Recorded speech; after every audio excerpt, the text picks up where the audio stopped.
Hi வணக்கங்க. கடையில் வந்து உட்காந்து பார்த்தா ஏன் தோல் மேலே ஒருத்தன் உட்காந்துக்கிட்டு டேய் டேய் இங்கே பாடுறா இங்கே போகிறான்னு கத்திட்டே இருக்கிறான்.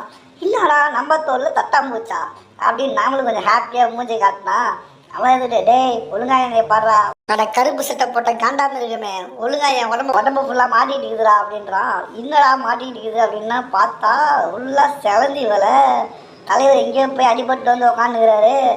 அப்புறம் தான் பார்த்தேன் அச்சச்சோ இவனுங்க நான் ஹெல்ப் பண்ணி ஆகணுமே.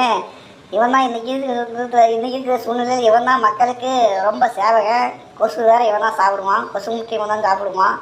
இவன் 1 2 தான் ஊர்லேயே இருக்கிறானுங்க. இந்த குட் நைட் மாட்டின்லாம் ஆல் அவுட்லாம் வந்ததுக்கப்புறம் கொசு ஒழிதோ இல்லையோ இவனில் கண்ணிலேயே பார்க்க முடியல. ரொம்ப நாள் கழிச்சு நானே பார்த்தேன் இன்றைக்கி தான்.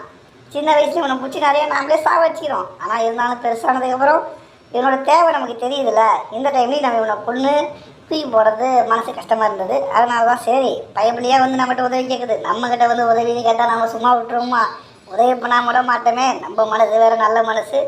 பார்த்தேன் பையனுக்கு எங்கேயும் ஃபெதர்லாம் எதுவும் அடிப்படலை, நல்லா தான் இருக்கான்.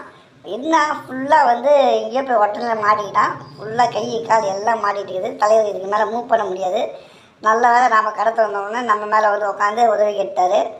சரி எனிவே நம்மளால் முடிஞ்சது செய்வோம் அப்படின்னு சொல்லி பார்த்தா கால் பக்கம் செம்ம தலைவருக்கு டேமேஜு.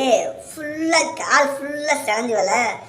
நமக்கு வேறு ஒரே பயம், எங்கே காலில் செவந்தி வலையை எடுங்க போய் காலு கையோடு வந்துருச்சுன்னு வச்சுக்கோங்களேன். காப்பாற்ற பிளான் போட்டு கடைசியாக நாமளே கொலை பண்ண மாதிரி ஆகிடக்கூடாதுல்ல. நானும் அதுக்காக ரொம்ப கேர்ஃபுல்லாக டீல் பண்ணேன்.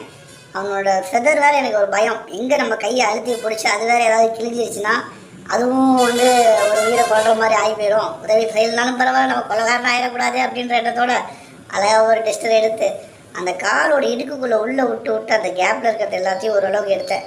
பாப்பா எனக்கு ஆனால் உண்மையாலுமே இந்த நொடியில் ரொம்ப கஷ்டமாக தான் இருந்தது.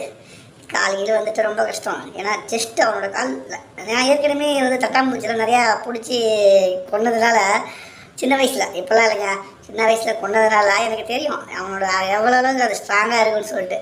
ஜஸ்ட்டு கொஞ்சம் நம்ம ஹெல்த்தி பிடிச்சோம்னா கூட அவனோட ஃபெதர் பிஞ்சிரும், அவனோட லெக்கு தனியாக வந்துடும். ஸோ இந்த டிஃபிகல்ட்லாம் இருக்குது.